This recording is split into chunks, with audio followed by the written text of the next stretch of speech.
Thanks for joining us for CBN NewsWatch. I'm Gary Lane. Today, political divisions in the Israeli government. As Prime Minister Benjamin Netanyahu could be ready to fire his defense minister. The disagreement's coming as Israel prepares for a potential major attack against the terrorist group Hezbollah. Here at home, more insight and questions about the man who apparently planned to assassinate former President Donald Trump. What Trump is saying about what happened on Sunday. Is a new digital currency coming to America? And how it would change our finances and give the government more control over our money. Look at the possibility of a central bank digital currency. And we'll hear from a respected medical expert on how the medical establishment lost the trust of so many of the American people after the COVID pandemic. Those stories and more today on NewsWatch. This is CBN NewsWatch. We begin with Israel amid political upheaval in Israel as Prime Minister Benjamin Netanyahu is reportedly set to dismiss his defense minister. All this as Israel is warning of a major operation against Hezbollah in the north. CBN Middle East correspondent Julie Stahl has that story. Several Israeli media outlets are reporting that Prime Minister Benjamin Netanyahu is about to fire Defense Minister Yoav Gallant. The two have been at odds since before the war, and most recently over the Philadelphia corridor in Gaza and the hostage negotiations. Gallant told President Biden's senior advisor Amos Hochstein on Monday that Israel is close to taking massive military action against Hezbollah in southern Lebanon. In his meeting with Hochstein, Netanyahu said Israel will do whatever is necessary to end Hezbollah's threat. Turning to the south, the UN Security Council met Monday to discuss humanitarian aid for Gaza. One controversy is whether UNRWA is helping or hurting Palestinians. Israel's ambassador to the UN accused UNRWA of teaching hatred against Israel and the Jews, which only prolongs and intensifies the conflict. UNRWA Gaza has become nothing more than a cartel, fostering hatred and prolonging misery in Gaza. He also accused UNRWA of employing Hamas terrorists who took part in the October 7th atrocities. Each of these terrorists were Hamas military operatives. They had a day job and a night job. Each of them was employed by UNRWA. Julie Stahl, CBN News, Jerusalem. Joining us now is our Middle East Bureau Chief Chris Mitchell. He's here with us from Jerusalem. Chris, let's start off with the situation with Hezbollah. It seems like we've been hearing a lot about a possible war between Israel and Hezbollah for months now. Is it looking like it could actually happen soon? Well, Gary, it does. We have been hearing news about the possible invasion and a possible war into South Lebanon against Hamas for months. There's a number of factors that make it clear that it could be in the near future. The number one probably, Gary, is that the war is winding down in Gaza right now. Israel really does not want to have a two-front war between Hamas and Hezbollah at the same time. But much of Hamas has been defeated already, and now they have control of the Philadelphia corridor and control of defeated most of Hamas. That's one thing. The other thing is the IDF is making preparations. They have been pretty upfront about that, how they're preparing for a possible ground invasion. Another factor just yesterday, actually, the War Cabinet making the fact that they could return the 60,000 or more Israelis that have left the border an official war goal. That's another thing. Diplomacy has been failing from the Amos Hochstein, the U.S. mediator, really hasn't made much progress to get Hezbollah to move out of South Lebanon. And the IDF actually just 2 days ago saying for the first time that I can remember, they want a security zone north of the Israeli border, just like in 1982 to 2000. Gary, you remember that. Unfortunately, when Israel pulled out in 2000, that vacuum has been filled by Hezbollah, and now we have the standoff between, Israel and one of the largest, if not the largest, proxy of Iran here in the Middle East. Yes, you didn't have those rockets coming in when Israel had that security zone there. So how big of an effort would it require to get those 60,000 Israelis who have been displaced by Hezbollah rocket attacks back in their homes? Well, Gary, it's going to take a war, it seems. Hezbollah has, maybe 150,000 rockets, and it's not going to be easy to get them out. They have tens of thousands of really battle-hardened warriors and soldiers that have been fighting in the Syrian civil war, for example. I would expect many, or perhaps most, of those Israelis that have been literally refugees in their own country will not return to the north and their communities without the security, knowing that Hezbollah is no longer a threat. Some actually may not return. Some of those businesses, tens and maybe hundreds of businesses along the Israeli-Lebanese border may have been lost. Many of those homes have been lost as well. Metula is one example. It's right there on the border. Many of those homes have been destroyed. Well, how serious is the political division between Prime Minister Netanyahu and Defense Minister Yoav Gallant? Gary, it's very serious, and it seems like it's been brewing for a long time. They've had a long-running battle between them, actually even before the October 7th war. For example, what Gallant did in a move that some call insubordinate, he actually challenged Netanyahu on that whole issue of judicial reform. Netanyahu was out of the country. Gallant went on national TV and gave his views on how he disagreed with Netanyahu, and that was the time that Netanyahu wanted to actually fired him, but that he brought him back. And there's been disagreements to them as well over the prosecution of the war. And Gary, in light of what may be happening up in the north, some wonder if Netanyahu may be making this change while Gaza winds down and the north heats up, so that whomever this defense minister may be, many people believe it could be Gideon Sa'ar of the New Hope Party, that will be on the same page on what could be a much bigger campaign and a much bigger war. So new leadership for a new war. Let's talk about the United Nations Relief and Works Agency. We heard the complaints about it helping Hamas from Danny Danon and Julie's story. So what can or will Israel do about UNRWA, Chris? Well, one thing they can do, Gary, is they can shut down some of the UNRWA facilities inside Israel. One of them is here in Jerusalem. They can keep up their diplomatic campaign against UNRWA. Danny Danon is a pretty headstrong spokesman against UNRWA, and also inform countries about the complicity of how UNRWA and Hamas have been working together actually for years. And the U.S. election is going to be a key factor, Gary. You could expect the Harris administration will keep funding UNRWA. A Trump administration would likely cut that funding off. Okay, finally, Chris, what do you have for us today on Jerusalem Dateline?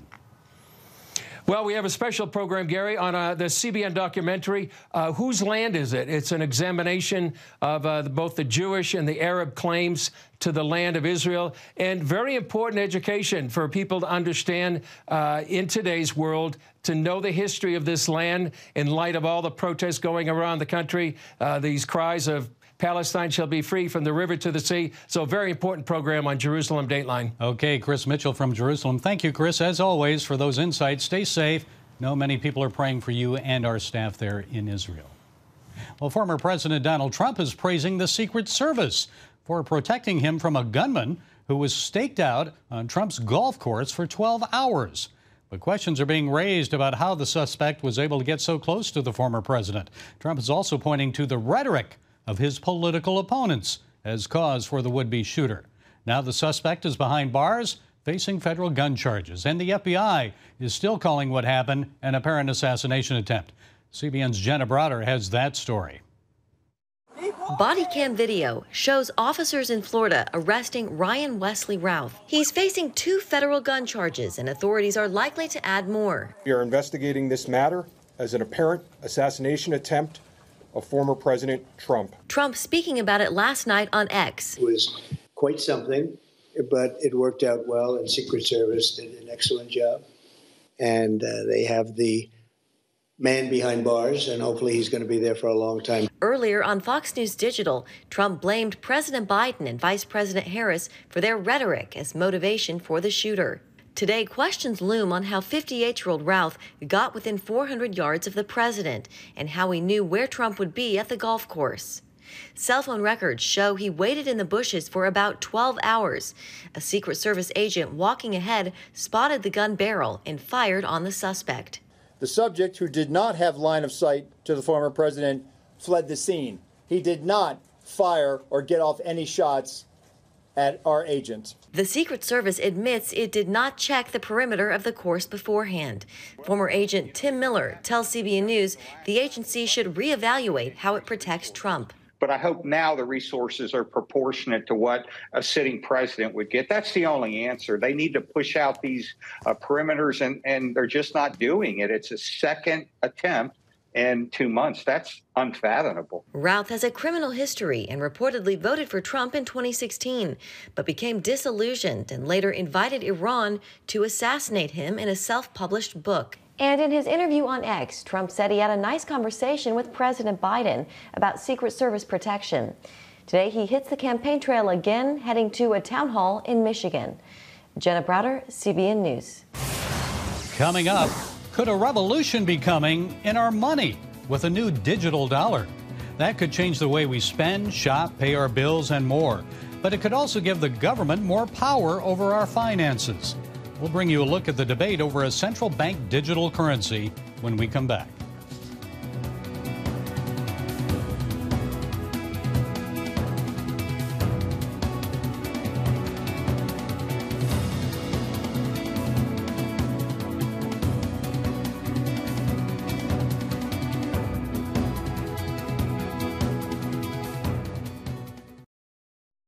Some financial experts fear the Federal Reserve might take action, giving it greater control over Americans' financial freedom. That threat is the creation of government-backed digital currency. CBN's Dale Hurd explains why this move is not only bad for consumers, but it's bad for governments as well. When asked whether a Federal Reserve or central bank digital currency might be on the horizon, Federal Reserve Chairman Jerome Powell said no. People don't need to worry about a central bank digital currency. Nothing like that is remotely close to happening anytime soon. While Powell admits the central bank continues to work toward this currency, he realizes the obstacles to success are insurmountable. For starters, the Fed knows a central bank digital currency, or CBDC, could wreck the nation's banking industry, threaten the dollar's status as the world's reserve currency, and even threaten the Fed itself. Financial expert Nick Anthony of the Cato Institute and author of the new book, Digital Currency or Digital Control, says CBDCs don't do much of anything well except spy on you and control your money. The government shouldn't be trusted with a CBDC because they're so ripe for abuse. The government would have Americans' data by default. It would be on their servers a click away. Digital money could be programmed solely for use towards certain purchases at certain times or with an expiration date. It could also be turned off, like how the Canadian government froze hundreds of bank accounts to stop the Canadian truckers' blockade over COVID restrictions. Programmability has been something that many central banks and many governments have been looking into, where payments could be programmed or the money itself could be programmed. However, Americans already have digital money, from credit and debit cards to apps like PayPal and other cryptocurrency. In addition to competing directly with those financial tools, a central bank digital currency would be able to divert funds that private banks need to survive. If we think about the current banking system, where deposits come in and then banks use those deposits to fund loans, a CBDC poses a fundamental threat to that, where every dollar that's held as a CBDC instead of in a savings account, for example, would mean that that's $1 less that the banking system can use. A digital dollar would also be way more than the Federal Reserve, with its 20,000 employees, could handle. The Fed would have to take on the credit risks of hundreds of millions of Americans, as well as the legal responsibilities the private banking sector currently handles. And if you've ever stood in line at a DMV, you can imagine just how badly the government could mess it all up. The Eastern Caribbean Central Bank's experiment with what it called Dcash was a small disaster. A single computer glitch made the currency unusable for months. And do Americans want to entrust even more of their financial information to the government, given that the Fed has been hacked several times in the past and leaked sensitive information about financial firms just last year? While there is talk of a privacy-enhanced CBDC, Anthony points out this is the same federal government that's already looking through your bank account. The government has almost unfettered access into who you are and what you're doing because it requires banks and other financial institutions to routinely report your financial activity. Some argue the government will be forced to issue a CBDC to ensure the dollar remains the world's leading reserve currency. Technology, however, has nothing to do with the dollar's dominance. It's based on our rule of law, financial transparency, and capital markets. A badly managed CBDC, though, could cause other nations to ditch the dollar. This doesn't mean a digital dollar won't happen one day.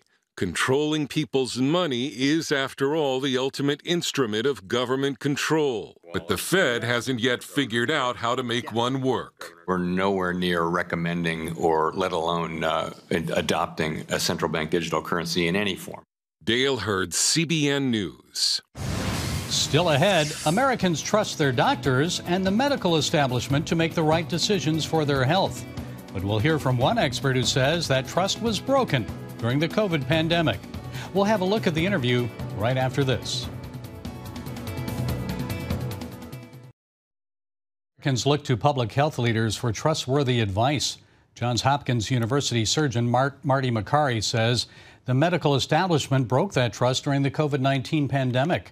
On this week's Healthy Living show, Dr. Makary discusses several other public health mistakes, which he outlines in his new book, Blind Spots. First of all, the most important part about being a doctor is humility, and it's not putting something out there with such absolutism when the reality is you really don't know. And that's the case of the medical dogma that lingered for 15 years, that all children 0 through 3 years of age should avoid peanuts entirely, peanut butter, peanut products. And that recommendation was flawed. It turns out that peanut avoidance in the first few years of life doesn't prevent peanut allergies, it causes them. And so the hubris of the medical establishment in issuing this broad recommendation, which was only reversed about 7 years ago, ignited the modern-day peanut allergy epidemic, which is real and affects a lot of kids. And that's why peanuts are banned in a lot of schools. And we have expensive therapies to address this problem. This problem doesn't exist in Africa and many parts of the world that did not adopt this arrogant recommendation by the American Academy of Pediatrics. And so you say that this is something that is born of hubris among the medical establishment. The opioid epidemic was caused by the medical establishment putting out a dogma that opioids were not addictive. The obesity and diabetes epidemic may have in part been caused by the dogma of the food pyramid that was financed by the food industry. And the peanut allergy epidemic falls along those similar lines. So there is a psychology, Lori, to groupthink. And it turns out that a psychologist named Dr. Leon Festinger in the 1960s did a lot of work on this that I go through in the book Blind Spots. The psychology of groupthink is that we tend to believe what we hear first, not because it's more logical than new information, but simply because we heard it first. And that sort of intellectual laziness means that our brains will subconsciously reject new information or reframe it to fit what we already believe. And that's just not a scientific approach. Talk about antibiotics, how public health got it wrong with antibiotics. We've got to talk about food as medicine and the microbiome and the overuse of antibiotics. Antibiotics save lives, but they are also massively overused, and they do damage to the microbiome, that is your gut, because the gut is normally lined with millions of different bacteria. And those bacteria live in a natural equilibrium that are involved in digestion. They train the immune system. They even produce serotonin, which is involved in brain health and mood. And so this microbiome is central to health. It's been in a blind spot of modern medicine. We don't talk about it much. But the newest research on the microbiome is that when kids take antibiotics they don't need early in life, they're altering their microbiome.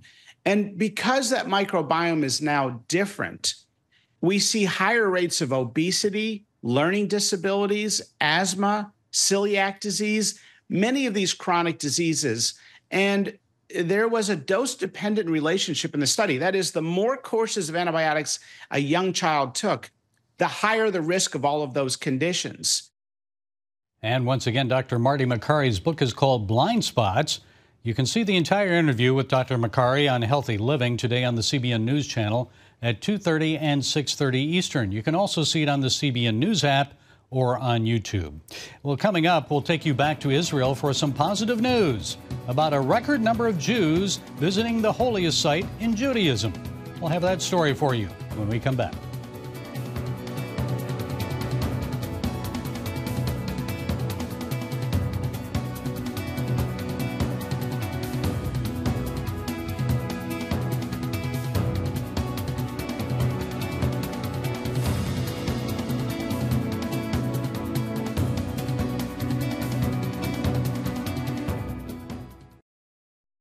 Introducing a brand new way to start your morning, the CBN News Quick Start Podcast. Each weekday morning at 7 a.m., get quick highlights of the day's important news. Then an in-depth analysis that goes beyond the headlines. Insights that matter to people of faith. Discover how God is moving around the world and here at home. Find the CBN News Quick Start Podcast on iTunes or wherever you enjoy listening to podcasts, because truth matters. Finally today, another important piece of news from Israel. A record number of Jews have ascended to the Temple Mount since the beginning of the Jewish year last September. More than 52,000 Jewish worshippers visited the holiest site in Judaism, and more than a 14% increase over the previous year.